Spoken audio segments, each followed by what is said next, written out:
स्वर्ग के लिए पासपोर्ट लेने के लिए, किसी भी देश में जाना हो, उस देश के लिए पासपोर्ट की जरूरत होती है। उसके साथ वहां के वीजे की भी जरूरत होती है। एक तो हमें चाहिए पासपोर्ट और दूसरा हमें चाहिए वीजा। भाई जी वीजा माने क्या होता है? वही चर्चा कर रहे हैं। पासपोर्ट तो अपना, जहां हम रहते हैं वहां से हमारी पहचान मिलती है कि आप यहां से आप किसी भी देश में जाना चाहते हैं, ये आपकी पहचान है। जैसे हम भारत से कहीं भी पूरे वर्ल्ड में किसी भी देश में जाए तो हमारी पहचान है पासपोर्ट। जैसे हमारा आईडी कार्ड होता है, हमारा वोटर कार्ड होता है, आधार कार्ड होता है, ऐसे पासपोर्ट भी हमारी पहचान होती है। वो उसके ऊपर ये जो सर्टिफिकेट है, जो पासपोर्ट है, ये हमारे देश का राष्ट्रपति उस पर साइन करता है कि ये हमारे देश का नागरिक है। ठीक है, ये तो हो गया पासपोर्ट। उसके बाद वीजा होता है। उस देश वाले कहते हैं कि हम आपको अनुमति देते हैं, आप हमारे देश में आइए। समझ में आया? पासपोर्ट है आप जहां से जा रहे हैं वहां की पहचान, और वीजा है वहां से आपको परमिशन कि आप हमारे पास आओ।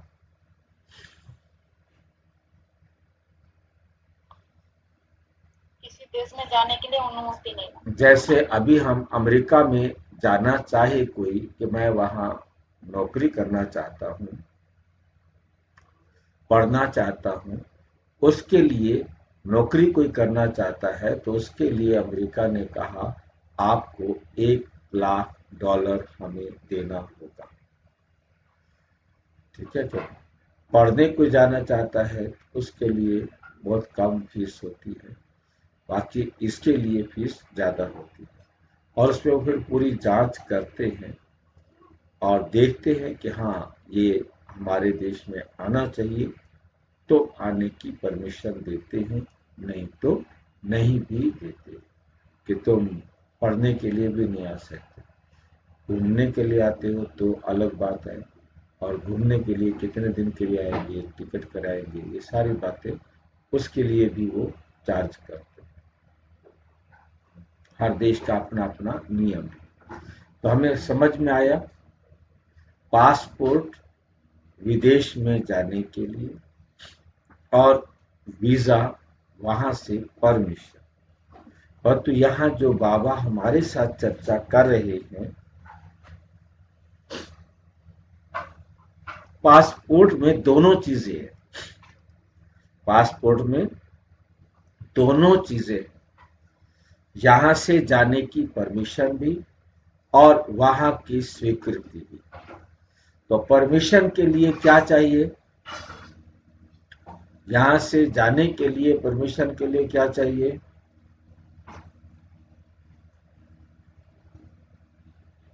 जहां का जो लेन देन है, हिसाब किताब है, वो बराबर।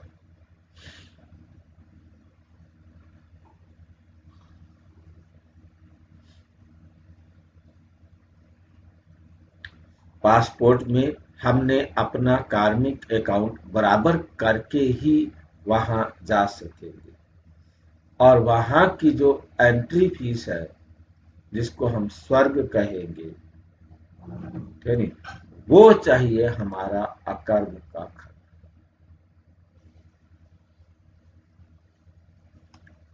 समझ में आया? आत्म अभिमानी बनो तो आपका नाम रजिस्टर में नोट करा दो। अब आत्म अभिमानी बनेंगे, आपका नाम रजिस्टर में। हाँ जी, भाई जी हाँ जी। ये पासपोर्ट जमा भी करवा लेते वो भी बता दीजिए। अच्छा, यदि यहाँ जमा होने का खतरा नहीं है, वो कोई गलती करता है तो पासपोर्ट जमा हो जाता है, परंतु यहाँ तो उसका हिसाब किताब है यहाँ, इसलिए उसको जमा करना पड़ता है। हाँ, मतलब वही मैं बता रहा हूँ, हिसाब किताब जो है ना, बाबा ने से यहाँ पर सबको अलाउ किया हुआ है। आपको चाहे रो करके चाहे हंस करके अपना हिसाब किताब बराबर करना होगा। ये है, तब तक आप इस संसार से अपने घर वापस नहीं जा सकते, क्योंकि हम रहने वाले तो हैं परम धाम के। हम वहां से आई थी आत्माएं, और इस संसार में आकर के हमने गड़बड़ किया, जो कार्मिक अकाउंट बनाया, वो सारा हमें हिसाब किताब बराबर करके ही जाना होगा। तब तक आपका पासपोर्ट जमा है। आपका पासपोर्ट आपको मिला ही नहीं है, क्योंकि आप नहीं करता जी। हाँ जी इशू नहीं होता पासपोर्ट। भाई जी, इशू होना एक अलग चीज है और जब्त होना एक अलग चीज है। देखो, इशू होना होता है, हम आत्मा हैं, हमारा पासपोर्ट परम धाम से इशूड है। हम तो पासपोर्ट से विदेश में आए हुए हैं ना। अब हमें पासपोर्ट दोबारा प्राप्त करना है, वो हमारा दूसरे देश में जब्त हुआ पड़ा है। हम परम धाम से आत्माएं इस संसार में आई थी, और यहाँ आकर हमने गड़बड़ कर दिया, लेना देना बड़ा कर दिया। अब यहाँ से हमें वापस जाना है, तो हम अपने क्या बोलते हैं, जो वहाँ पर क्या होता है, राजदूत जो होता है, परम धाम से जो राजदूत है, वो हमारा ब्रह्मा बाबा का हो या दीदिया का हो, यह हमारे ऑफिस है। वहाँ जाके हमें पहले अपना परिचय देना होगा कि हम आत्मा हैं, हमारा नाम लिखा जाएगा। फिर यहाँ से हमारा हिसाब किताब बराबर होगा, तब हमको अपने देश में एंट्री मिलेगी। यहाँ से हम जा नहीं सकते जब तक यहाँ का लेन देन बराबर नहीं करेंगे। ये तो इस देश के अंदर पासपोर्ट, हम जहाँ आए हैं विदेश में, हमारा घर तो वो है ना, तो विदेशी है ना यहाँ। ये दुनिया मुसाफिर खाना है, आखिर हमको घर जाना है। और वो डबल विदेशी है, जो दूसरे दो देशों में डबल हो गए,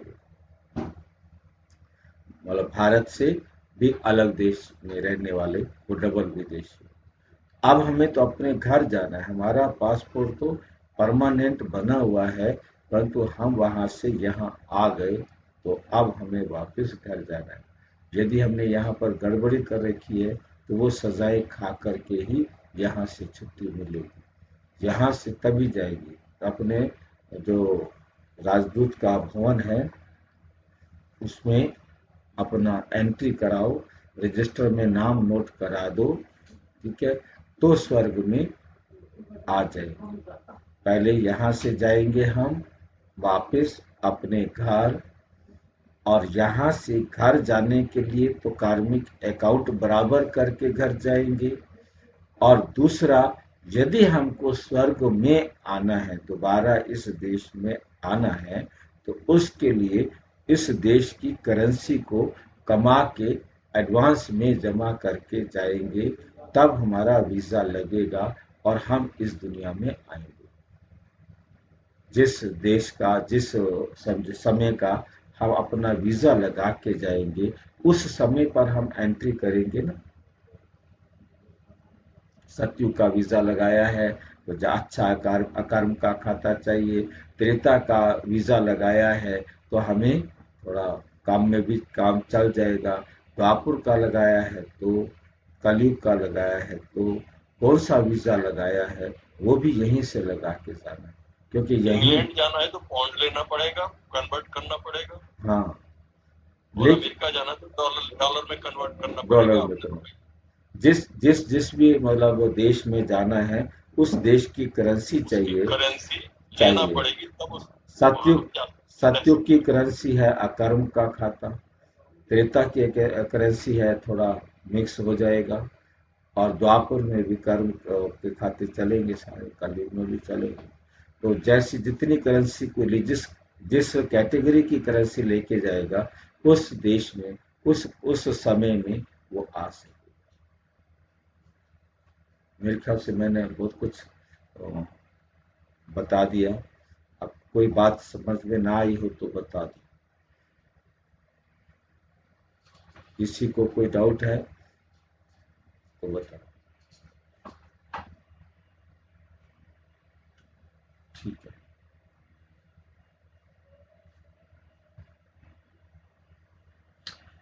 प्रश्न, कौन सी स्मृति ना रहने के कारण बच्चे बाप का रिगार्ड नहीं रखते? कौन सी स्मृति ना रहने के कारण बच्चे बाप का रिगार्ड नहीं रखते? कौन सी याद नहीं रहती? कौन सी बात भूल जाते हैं जो वो बाप का रिगार्ड नहीं करते? कई बच्चों को यही स्मृति नहीं रहती कि जिसको सारी दुनिया पुकार रही है, याद कर रही है, वही ऊंच ते ऊंच बाप हम बच्चों की सेवा में उपस्थित हुआ है। बाकी तो एक्स्ट्रा बंद कर दो ना।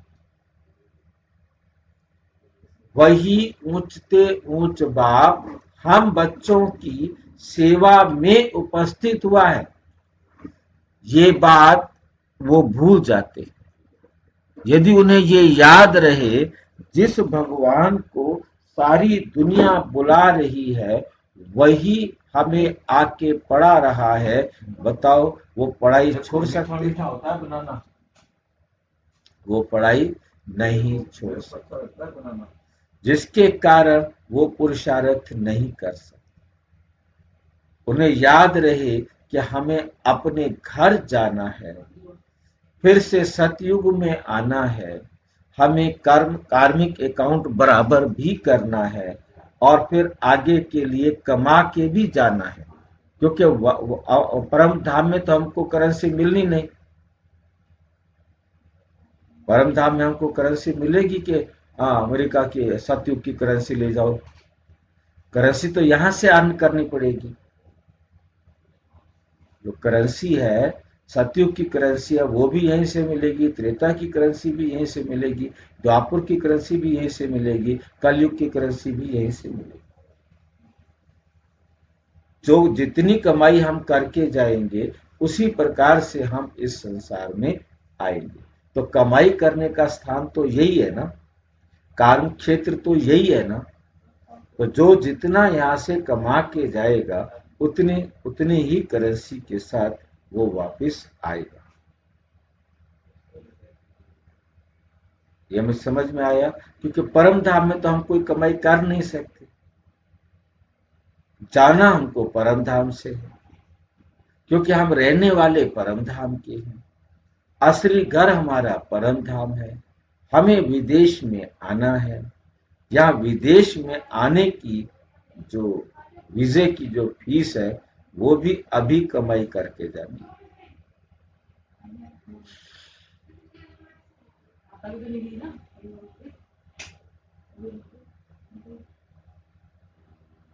ठीक बात है। बाप हम बच्चों की सेवा में उपस्थित हुआ है, जो हमें कमाई करने की विधि सिखा रहा है। ये निश्चय नंबरवार है, ये सबको निश्चय एक जैसा नहीं है। जब एक जैसा निश्चय नहीं है तो पुरुषार्थ भी फिर एक जैसा नहीं होगा। निश्चय एक जैसा हो जाए तो पुरुषार्थ भी फिर हम सबका एक जैसा हो सकता है।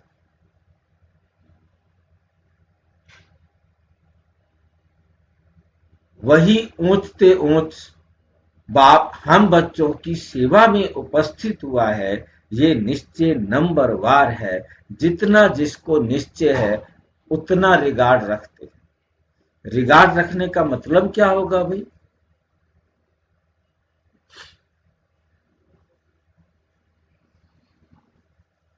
सम्मान। क्या मतलब? हम बाबा का क्या सम्मान करें बताओ? उसको पानी पिलाए, खाना खिलाए, कोई बेड पर बिठाए, तख्ते पर बिठाए, कुर्सी पर बिठाए, सोफे पर बिठाए, नमस्ते करे, प्रणाम करे, दंडवत प्रणाम करे, क्या करे? बाबा का श्रीमत अनुसार चलना। ये सेवा हो जाती है? भाई जी अपने आप में सुधार करना रिगार्ड कहते हैं। किसका सुधार करना? हम अपना सुधार करेंगे तो बाबा की इज्जत बढ़ जाएगी। हाँ आत्मा में सुधार करेंगे भाई जी जब हम आत्मा में सुधार करेंगे तो बाबा का इज्जत हो जाएगी। हाँ जी कैसे इज्जत हो जाएगी? तो बताओ जरा। मैं अपना सुधार कर रहा हूं तो इसमें इज्जत बाबा की बढ़ जाएगी क्या? हाँ बाबा की इज्जत बढ़ जाएगी कि कैसे? जो हाँ। आत्मा सभी आत्मा सोचेंगे कि ये तो अलग है आत्मा, इसमें तो कोई कौन के ज्ञान लियो इसने बाबा ओम शांति वाले कहेंगे, ओम शांति वाले में सोचेंगे ओम शांति तो बढ़िया चीज है। भाई जी आपकी इज्जत बढ़ेगी, बाबा की नहीं बढ़ेगी इससे।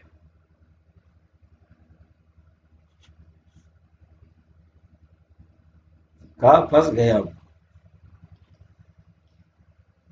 आपने लाइनें सुनी हुई हैं।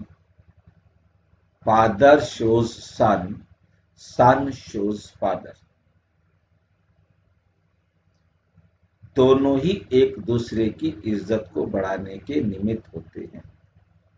पहले बाबा आकर हमें ज्ञान देकर हमें श्रेष्ठ बनाते हैं। जब हम श्रेष्ठ बन जाते हैं तो फिर बाबा प्रत्यक्ष होता है।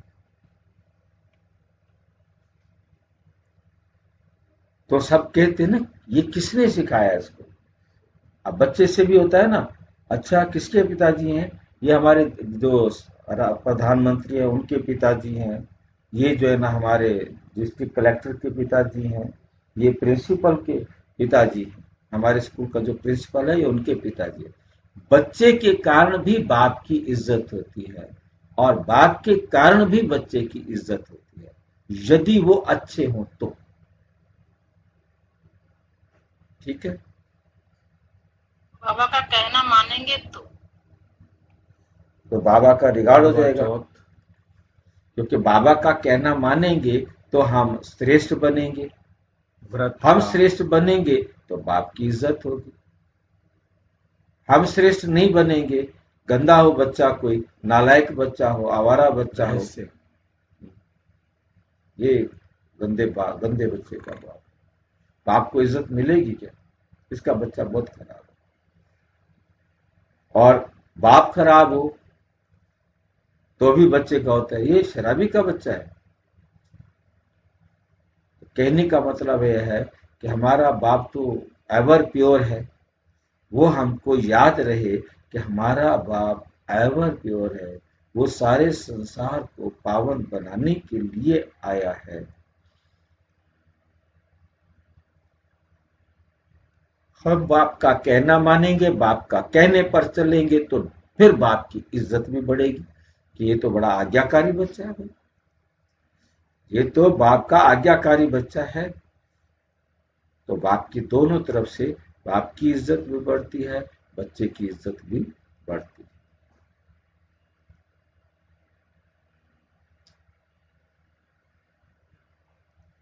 गीत जो पिया के साथ है उनके लिए ही ज्ञान की बरसात है। ओम शांति। सब बच्चे ज्ञान सागर के साथ तो है ही, इतने सब बच्चे एक जगह तो रह नहीं सकते। भल जो साथ हैं वे नजदीक में डायरेक्ट ज्ञान सुनते हैं। जो साथ हैं ब्रह्मा बाबा के साथ यज्ञ में साथ में रहते हैं, मधुबन में रहते हैं, तो वो नजदीक में ज्ञान को अच्छी तरह सुनते हैं। और जो दूर हैं उन्हों को देरी से मिलता है। उन्हों को ज्ञान क्या मिलेगा? देरी से मिलेगा। उन्हों को ज्ञान देरी से मिलेगा। क्योंकि आज की मुरली चलती थी तो 4 दिन बाद 5 दिन बाद बाई पोस्ट पहुंचती थी, क्योंकि ये साकार मुरली है और शुरू की मुरली है। साकार मुरलियां तो उस समय 10 दिन बाद, 15 दिन बाद, 4 दिन बाद, कहीं 2 दिन बाद, कहीं 1 दिन बाद, क्योंकि जिस समय ये साकार मुरलियां चली है उस समय तो हाथ से लिखते थे, हाथ से, नो प्रिंटिंग, टाइपिंग मशीन भी नहीं, हाथ से लिखी जाती थी और हाथ से कॉपी करते थे कार्बन लगाकर। बड़ा 2 कापियां 3 कापियां एक जना लिखेगा तो एक मुरली लिखेगा तो जो मुरली सुनते थे उन्होंने लिखनी होती थी और लिखने के बाद मम्मा से चेक करानी होती थी और फिर वो सबके पास जहां जहां भेजनी है तो उसको भेजा जाता है। अब वो सोचो कि वो बाई पोस्ट कब पहुंचेगी, कब वो पढ़ेंगे। तो इसलिए बाबा ने क्या कहा है कि जो नजदीक बैठे हैं वो तो जल्दी सुन लेते हैं। बहुत बहुत धन्यवाद, कुछ कर दिया। और जो दूर है उनको देरी से मिलती है, परंतु ऐसे नहीं कि साथ वाले जास्ती उन्नति को पाते। इसका कोई मतलब नहीं है कि जो नजदीक बैठे हैं उन्होंने जल्दी से सुन लिया है और वो बहुत ऊंचे बन जाएंगे, ऐसी कोई बात नहीं है। और दूर वाले कम उन्नति को पाते नहीं। प्रैक्टिकल देखा जाता है, जो दूर हैं वो जास्ती पढ़ते और उन्नति को पाते हैं। इतना जरूर है, बेहद का बाप यहाँ है। ब्राह्मण बच्चों में भी नंबरवार है। बच्चों को दैवी गुण भी धारण करने हैं। कोई बच्चों से बड़ी गफलत होती है। इतने गंदे बच्चे, लापरवाह बच्चे, ध्यान ही नहीं देते, सुनते ही नहीं है बात, अपने जीवन में धारण करने का पुरुषार्थ ही नहीं करते हैं। समझते भी हैं कि बेहद का बाप जिसको सारी सृष्टि याद करती है वो हमारी सेवा में उपस्थित है, हाजिर है हमारी सेवा में, ये जानते भी है। और उसके बाद भी और हमको ऊंच से ऊंच बनाने का मार्ग बताते हैं, बहुत प्यार से समझाते हैं, फिर भी इतना रिगार्ड नहीं देते। बांधेलियां कितना मार खाती, तड़पती हैं, फिर भी याद में रहे अच्छा उठा लेती है, पद भी ऊंच बन जाता है। बाबा सबके लिए नहीं कहते, नंबरवार पुरुषार्थ अनुसार तो है ही। बाप बच्चों को सावधान करते हैं, सब तो एक जैसे हो ना सके। बांधेलियां आदि बाहर में रहकर भी बड़ी कमाई करती है। बांधेलियां दूर रहती है, बाहर रहती है, तुम तो घर में बैठे हो, बाबा के पास बैठे हो, और जो बांधेलियां हैं वो अपने घर में बैठी हैं, उनके परिवार वाले सेंटर तक आने नहीं देते, सेंटर का नाम सुनने नहीं देते, और तो उनके पास